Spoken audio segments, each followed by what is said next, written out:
BPBD Kabupaten Madiun dengan tema yang sama pastinya masih dengan tentang peran aktif BPBD Kabupaten Madiun tentang penanggulangan COVID-19. Nah, tadi sudah disampaikan oleh Kalaksa Bapak Muhammad Zahrawi bahwasanya sebenarnya kalau kayak bencana itu kan ada banyak sekali jenisnya gitu. Ada bencana alam, bencana non alam, dan juga bencana sosial gitu. Dan COVID-19 sendiri ini termasuk dalam golongan bencana non alam itu sendiri. Nah, gini Bapak, mungkin kan untuk bencana yang namanya bencana non alam itu kan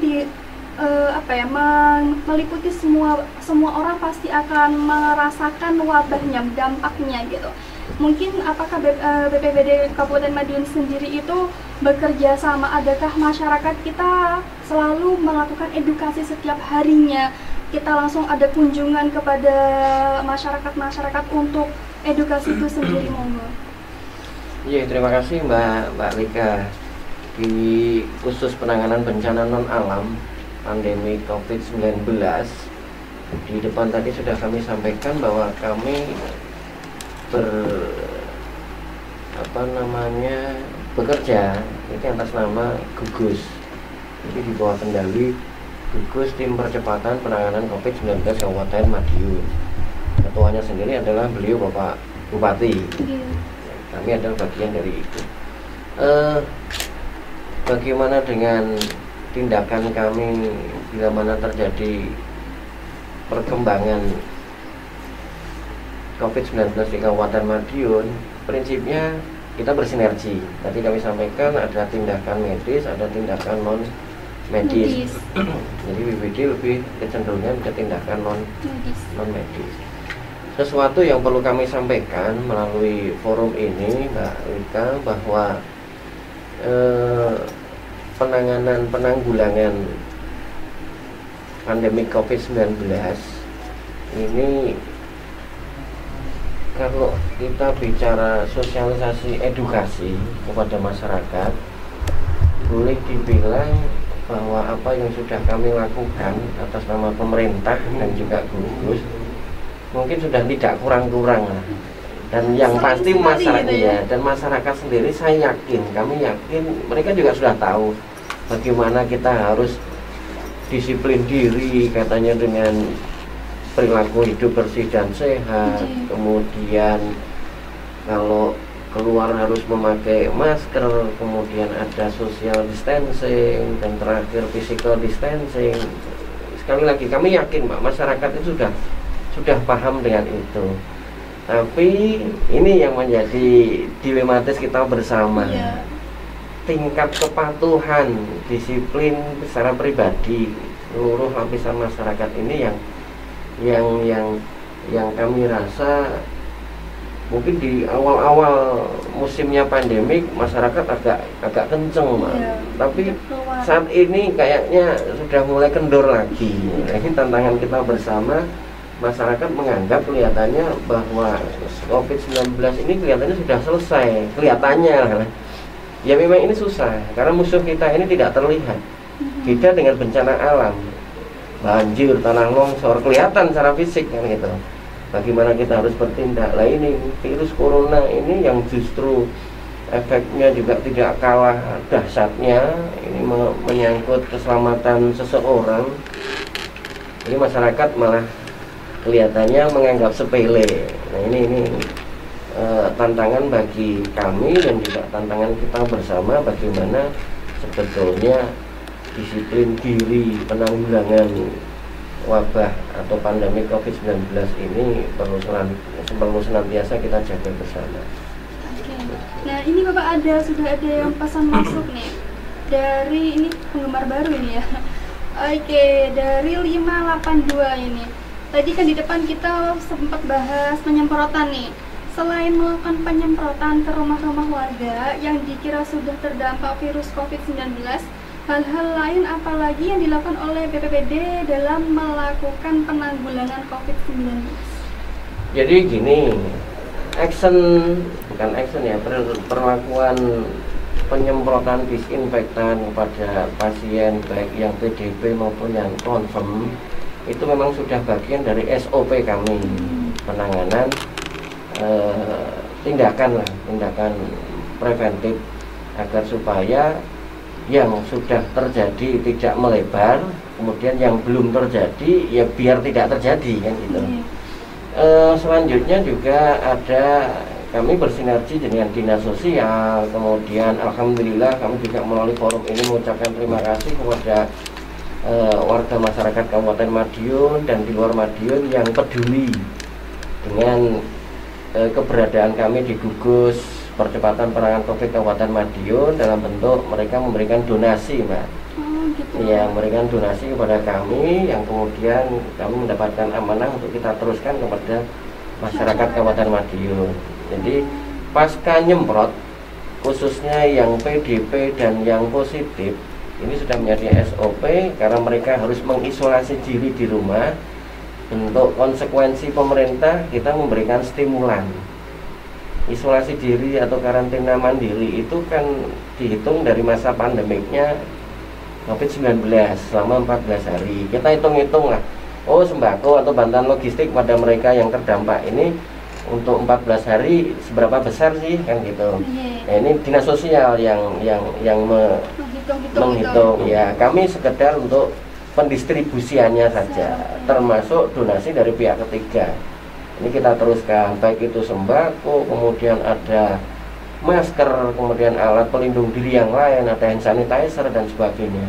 Ini kita sampaikan kepada prioritas pertama kepada yang terdampak langsung, kemudian prioritas kedua ya sekitarnya lah, dan juga komunitas masyarakat terdampak di wilayah Kabupaten Madiun. Oke, berarti yang mendapatkan bantuan itu lebih kepada yang berdampak saja atau mungkin ada orang kan kita dalam PSBB gitu ya, kita nggak boleh keluar dulu, ada yang dia dalam kalangan menengah ke bawah gitu. Di Madiun tidak ada PSBB, Mbak. Jadi ini harus kita pilah. Oh gitu. Ya, harus kita pilah. Di Madiun tidak sampai ke arah situlah. Tapi bagaimana kita mengedukasi kepada masyarakat, kita sinergi. Kan lagi bencana ini urusan bersama, apalagi penanggulangan COVID-19. Selamat tidaknya itu menjadi tanggung jawabnya pribadi masing-masing, bukan pemerintah lah. Pemerintah itu sifatnya hanya ayo toh ngejar. Iya, dia termasuk juga mungkin memfasilitasi khususnya bagi warga masyarakat Madiun yang betul-betul terdampak skala prioritas pertama tadi. Seperti itu. Nah ini Bapak tadi kan juga dijelaskan bahwasanya bencana sendiri yang ditangani BPBD kan banyak sekali ya, iya, tidak hanya COVID aja gitu, dan kita juga merasakan juga di sekarang masih ada juga bencana alam yang mungkin terasakan, mungkin banjir dan juga ada kecelakaan itu sendiri, dan mungkin ada pohon-pohon tumbang karena sekarang juga banyak sekali angin-angin yang besar gitu kan. Nah mungkin fokus BPDW agar tidak ini nih. Oke, kok COVID iya. Ini ada sesuatu yang lucu, Mbak. Jadi kalau protokol penanganan COVID-19, protokol kesehatan penanggulangan COVID-19, physical distancing, social distancing, kita dilarang keluar rumah kalau tidak betul-betul urgent, kan gitu. Kita dilarang rumah. Tapi kalau terjadi bencana alam, kita harus keluar rumah, Mbak. Nah, kalau terjadi bersamaan, ini hanya intermezzo saja. Karena akhirnya keluar masuk, Kak. Di satu sisi tidak boleh keluar, di sisi lain gimana kita harus bertindak. Tapi intermezzo ini. Jadi gini, kami punya personil ya sekitar 70 relawan.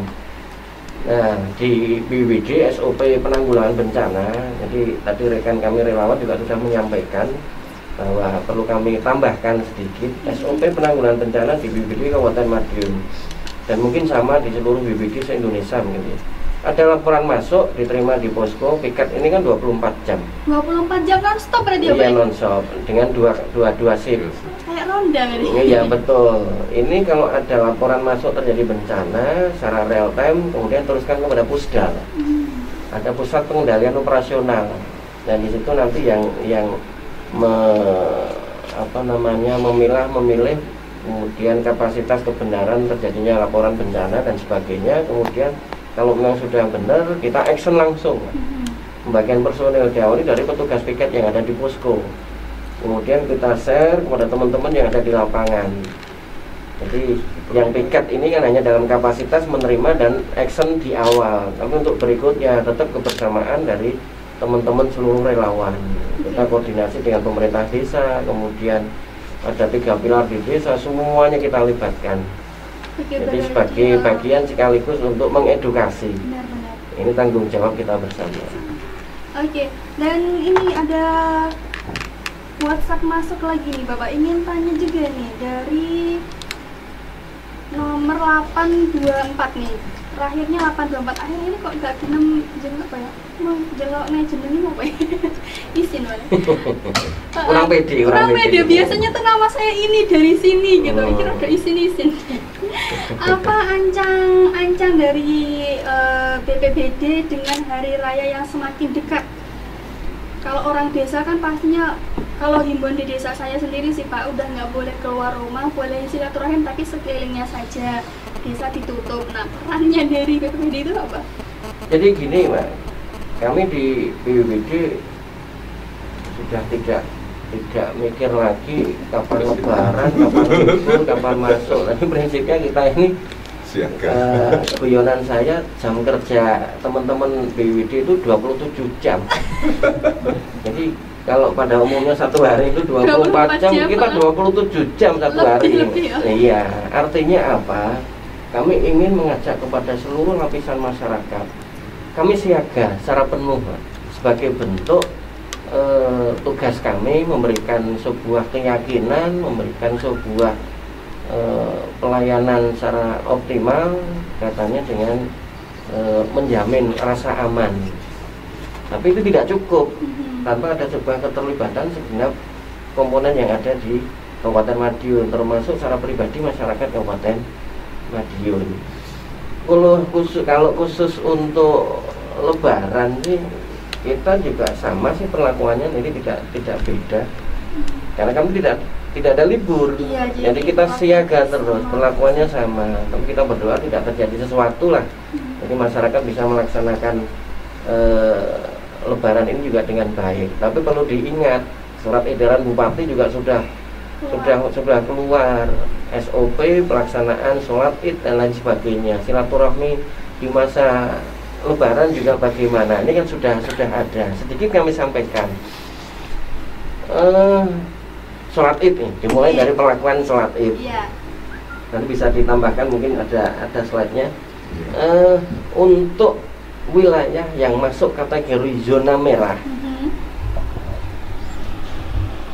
saya ulangi saja lah. Yang pertama, biasanya kan sholat Id itu di lapangan terbuka, tuh di masjid-masjid besar. Yang pertama, sholat Id di lapangan terbuka sudah tidak diperbolehkan. Kemudian yang kedua, untuk masjid di sepanjang jalur protokol itu boleh melaksanakan. Ini situasi normal ya, tidak ada zona merah, tidak ada zona hijau. Itu khusus boleh melaksanakan sholat Id, tapi khusus untuk warga sekitar.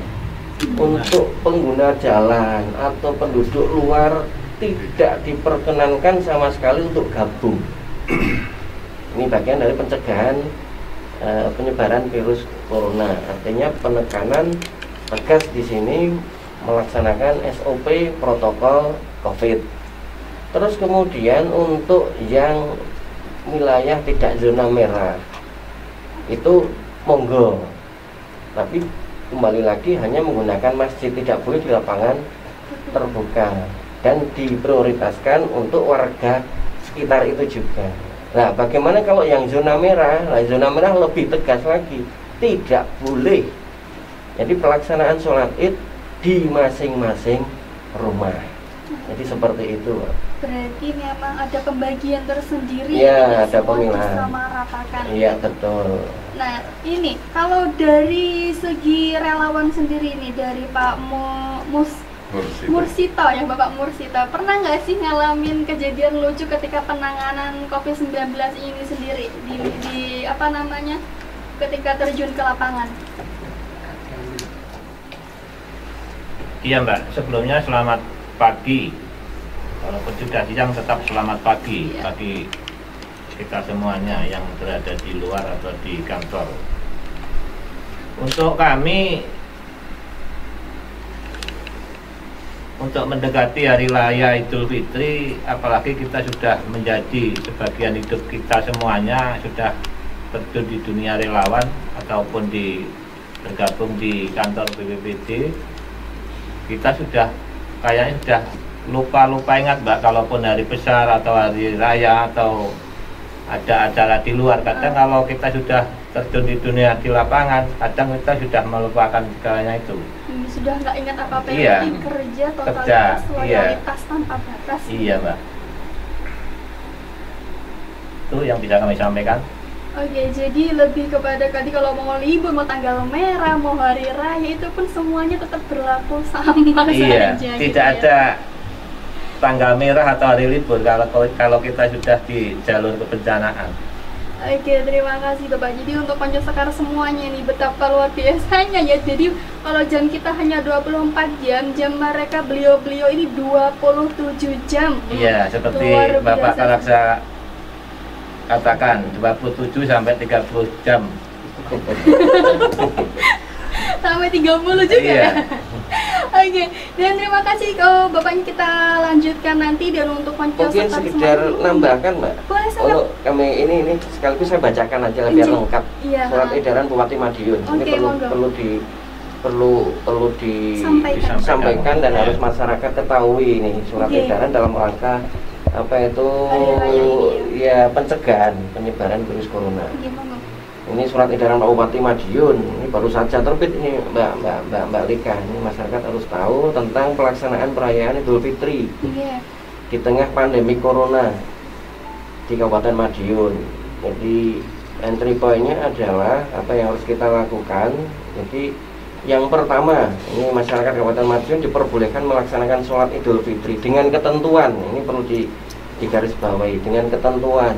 Yang pertama, masjid yang terletak di pinggir jalan raya atau yang berpotensi didatangi jamaah dari luar, masjid tersebut tertutup bagi jamaah yang berasal dari luar lingkungan maupun luar daerah dan hanya diperuntukkan bagi masyarakat sekitar. Tadi saya sampaikan di depan. Kemudian yang kedua, kecamatan yang telah ditetapkan sebagai zona merah. Dolopo ini sudah zona merah atau belum ini? Hampir. Mudah-mudahan tidak lah. Amin. Mudah-mudahan Amin, tidak. tidak. Mudah-mudahan tidak. Ini bagi kecamatan yang telah ditetapkan sebagai zona merah oleh Dinas Kesehatan Kabupaten Madiun. Jadi syarat zona merah itu satu pasien positif itu sudah kategori zona merah. sudah zona merah. Tidak hanya desa yang ketempatan, tapi sudah bicaranya kecamatan. Ini kegiatan sholat Idul Fitri dilaksanakan di rumah masing-masing. Nanti saya sampaikan itu dengan keluarga inti. Bersama keluarga aja gitu. Iya betul. Kemudian untuk bagaimana dengan kecamatan yang tidak termasuk zona merah, pelaksanaan sholat Idul Fitri diatur sebagai berikut. Ini perlu kami sampaikan. Yang pertama, jamaah hanya berasal dari masyarakat sekitar masjid atau lingkungan dan tidak melibatkan orang yang datang dari bepergian atau pemudik beserta keluarganya. Jadi hanya khusus internal lingkungan yang ada di sekitaran masjid atau musola.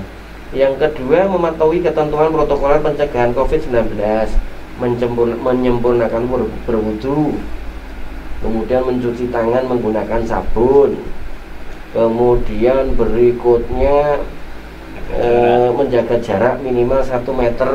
Jadi di shop itu diatur ada jarak. Kemudian wajib nih menggunakan masker.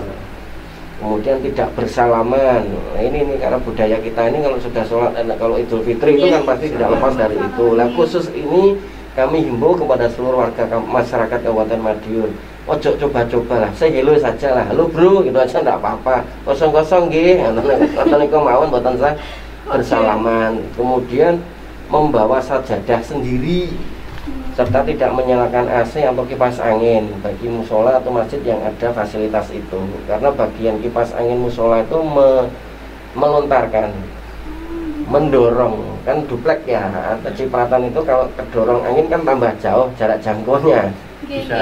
Bisa menjadi alat pengantar. Ya betul. Kemudian tidak melaksanakan kegiatan sholat Idul Fitri di tempat terbuka, sudah saya sampaikan. Iya tadi di awal. Kemudian terakhir nih, guna menghindari berkumpulnya jamaah yang lebih banyak agar memperbanyak tempat pelaksanaan sholat Idul Fitri. Artinya sing biasanya masjid ora tau nggo tempat sholat Id, musola sing tidak pernah untuk sholat Id, untuk khusus masa ini monggo untuk dijadikan salah satu tempat pelaksanaan sholat Id. Artinya diperbanyak tempat pelaksanaan sholat Id sehingga masyarakatnya membatasi diri lah dengan tidak sendirinya. Berkumpul gitu ya. Iya betul. Kemudian lagi nih, tidak boleh melaksanakan kegiatan takbir keliling. Ini bu. Kemudian ya cukup berarti hanya di masjid musola menggunakan pengeras suara saja, dan itu juga personilnya dibatasi maksimal 5 orang. Kemudian berikutnya tidak melaksanakan silaturahmi dari rumah ke rumah. Ini sudah tidak boleh. Sudah tidak boleh. Ini khusus bicara pandemi COVID-19. Silaturahminya cukup dengan media sosial. Ini yang tambahkan Mbak, masyarakat itu sok kadang lebay. Sok kadang lebay. Dulu pada masa normal, suruh silaturahmi sulit.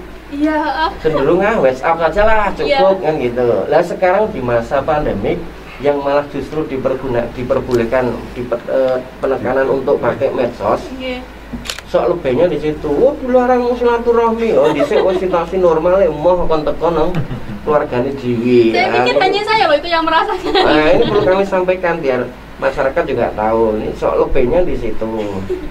Ya, itu beberapa item pokok surat edaran yang sudah ditetapkan oleh jajaran yang ada di Kabupaten Madiun. Jadi surat edaran Bupati ini sudah diawali dengan kesepakatan beberapa komponen, baik itu MUI, kemudian jajaran Forkopimda.